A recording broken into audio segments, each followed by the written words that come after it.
오늘 살펴볼 소식은 아모데이, 엔트로픽 1분기 매출 80배 성장, 컴퓨팅 부족으로 어려움입니다. 인공지능 기업 엔트로픽이 올해 1분기 매출과 사용량이 연 환산 기준으로 80배 폭증했다고 밝혔습니다.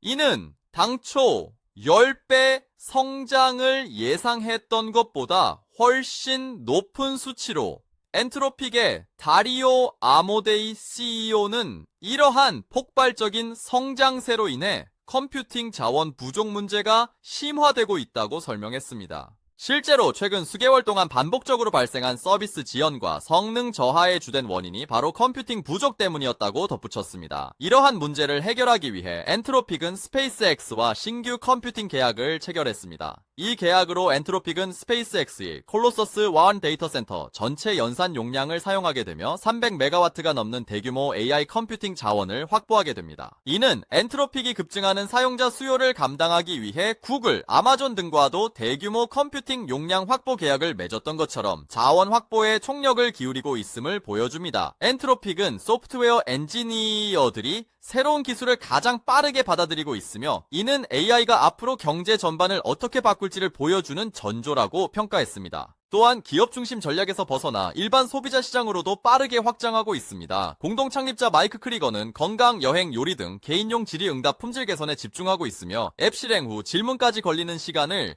약 1초 수준으로 단축하는 등 품질과 속도 향상을 목표로 하고 있습니다. 현재 엔트로픽의 클로드 앱은 미국 애플 앱스토어 무료 앱 순위에서 챗GPT에 이어 2위를 기록하고 있으며 지난 3월에는 하루 신규 가입자가 연초 대비 4배 증가했다고 밝히기도 했습니다. 이처럼 엔트로픽은 폭발적인 사용자 증가에 발맞춰 컴퓨팅 자원을 적극적으로 확보하고 서비스 품질을 개선하며 시장 확대를 통해 AI 산업의 핵심 플레이어로서 입지를 더욱 공고히 하고 있습니다.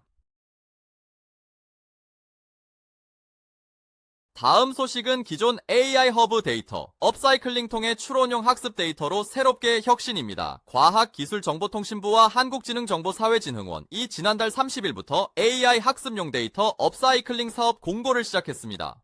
이 사업은 기존 AI 허브 데이터를 최신 생성형 AI 기술 환경에 맞춰 재가공하는 것을 목표로 합니다. 최근 AI 기술 환경이 빠르게 변화하면서 기존의 판별형 AI 중심 데이터로는 복잡한 문제 해결에 한계가 있다는 인식이 커졌습니다. 이에 따라 정부는 이미 구축된 데이터를 활용해 생성형 AI에 필요한 추론 과정과 행동 정보를 포함하는 데이터로 전환하여 AI 기술 경쟁력을 확보하려는 배경에서 이 사업을 추진하게 되었습니다. 이번 사업은 대형 언어 모델, 즉 LLM과 피지컬 AI 분야를 중심으로 총 30종의 데이터셋을 재가공하며 약 30억 원 규모로 진행됩니다. 특히 2022년까지 구축된 AI 허브 데이터 691종 중 활용도와 확장 가능성을 기준으로 30종이 최종 선정되었습니다. LLM 데이터는 질문부터 답변까지의 추론 과정을, 피지컬 AI 데이터는 시각, 언어, 행동을 통합한 구조로 고도화됩니다. 이러한 변화는 기업, 연구기관, 스타트업 등이 AI 허브를 통해 업사이클링된 데이터를 자유롭게 활용할 수 있게 함으로써 적은 비용으로도 최신 생성형 AI 기술 환경에 맞는 학습 데이터를 확보할 수 있다는 의미를 가집니다. 개발자들은 단일 정답을 넘어 복잡한 판단 경로와 자기 검증 과정을 학습하는 추론형 AI를 개발할 수 있게 되며 이용자들은 더욱 고도화된 AI 서비스를 경험할 수 있을 것으로 기대됩니다. 과기정통부는 이번 사업을 통해 데이터의 품질과 적합성을 높이고 다양한 AI 환경에서 활용 가능한 구조로 개선하여 최신 AI 시대에 대응하는 데이터 인프라를 지속적으로 확충해 나갈 계획입니다. 이는 기존에 축적된 데이터 자산의 활용 가치를 끌어올리는 중요한 발걸음이 될 것입니다. 다음 소식은 인공지능 관련 주요 소식입니다. 영국 국민보건서비스 NHS가 725만 명에 달하는 대기 환자 명단과 의료진 부족 문제에 직면하면서 병원 중심의 진료를 지역사회로 전환하는 새로운 정책을 도입하고 있습니다. 이러한 변화의 핵심에는 AI 기반 가상 진료 기술이 자리 잡고 있습니다. 유럽 가상 진료 제공업체인 다클라는 AI와 머신러닝 모델을 활용해 환자 상태 악화 위험을 예측하고 임상 등급 웨어러블 기기에서 수집된 산소 포화도, 혈압, 심전도 같은 데이터를 분석하여 조기 경고 신호를 감지합니다. 이를 통해 의료진은 환자 상태가 위급해지기 전에 개입하고 더 많은 환자 그룹을 안전하게 관리할 수 있게 됩니다. 실제로 다클라의 모델은 병상 이용률을 61% 줄이고 일반의 진료 예약은 89%, 비응급 입원은 39% 감소시키는 효과를 보였습니다. 또한 병원 병상 비용과 비교해 하루 약 450파운드를 절약하며 기술 투자 1파운드당 3파운드의 비용 절감 효과를 가져왔습니다. 대규모 언어 모델은 진료 기록을 간소화하고 복잡한 정보를 환자에게 쉽게 전달하는 데 활용되어 의료진의 행정 부담을 줄이는 데 기여합니다. 이러한 AI 기술은 의료진을 대체하는 것이 아니라 그들의 효율성을 높여 더 많은 환자에게 필요한 진료를 제공할 수 있도록 돕습니다. 환자들은 병원이 아닌 익숙한 환경에서 독립적으로 필요한 치료를 받을 수 있게 됩니다. 다만 기술에 대한 임상적 신뢰를 높이기 위해 투명성과 성공 사례를 지속적으로 확보하고 다양한 환자군에서 정확하고 공정한 결과를 제공하는 것이 중요합니다. NHS는 미래를 위한 10년 건강 계획의 일환으로 AI를 의료 서비스 혁신의 선두에 세우고 있으며 환자들이 더욱 독립적으로 익숙한 환경에서 필요한 진료를 받을 수 있도록 하는 것을 목표로 하고 있습니다.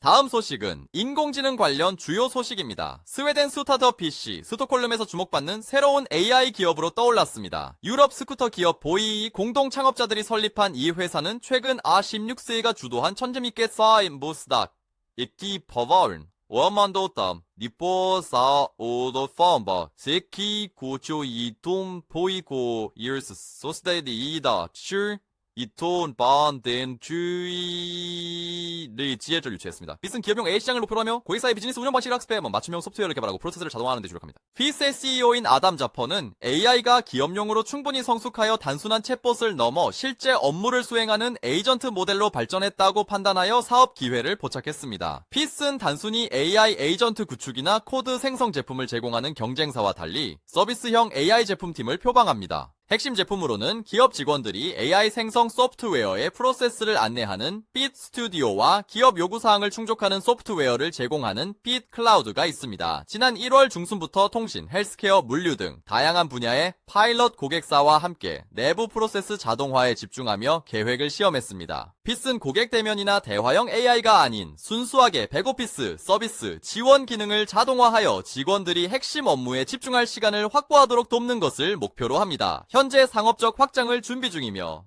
대기업 고객의 기대를 충족시키기 위해 솔루션 엔지니어를 적극 채용하고 있습니다. 핏은 인력 감축보다는 직원들이 반복적인 백오피스 업무 대신 더 가치 있는 일에 집중하도록 지원하며 업무 품질 향상과 인적 오류 감소를 성공의 지표로 삼고 있습니다. 보이의 공동 창업자이자 CEO인 프레드릭 옐름도 핏의 공동 창업자로 참여하며 그의 폭넓은 네트워크는 A16세 투자 유치에 중요한 역할을 했습니다. 핏은 스톡홀름에서 차세대 유럽 유니콘으로 성장할 잠재력을 보여주고 있습니다.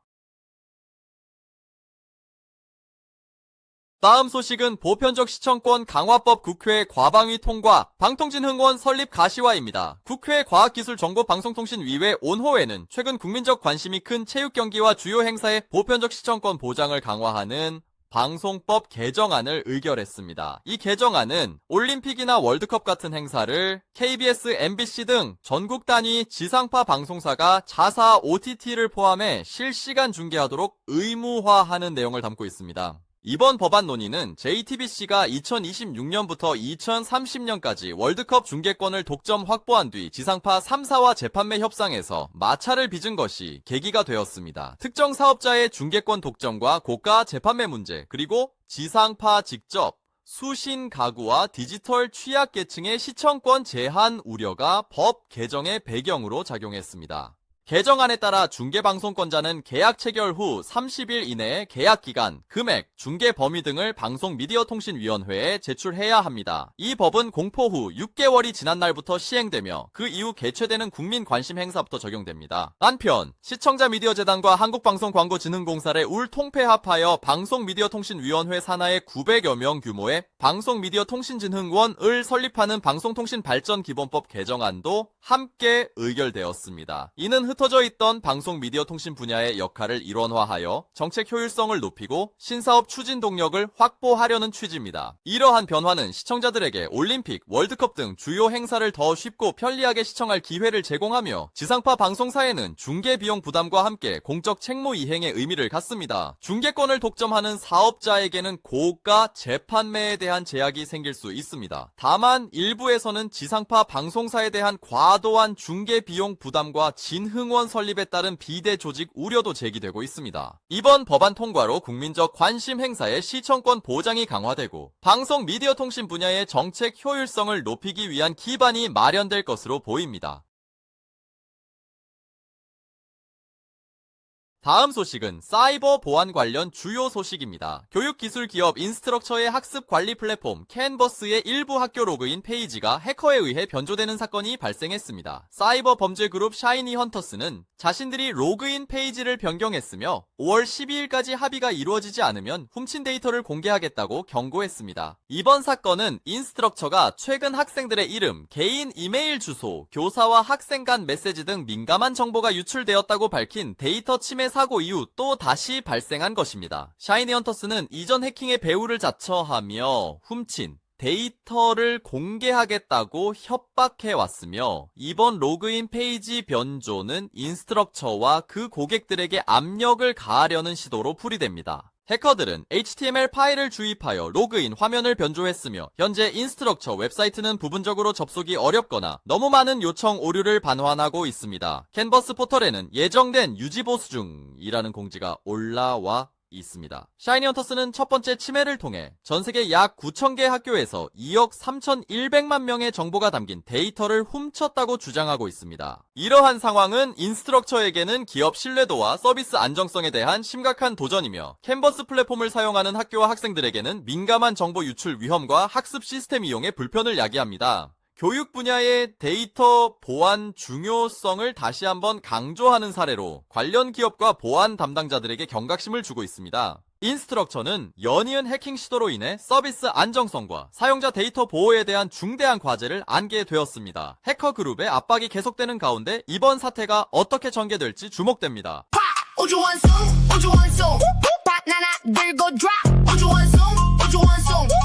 우주에서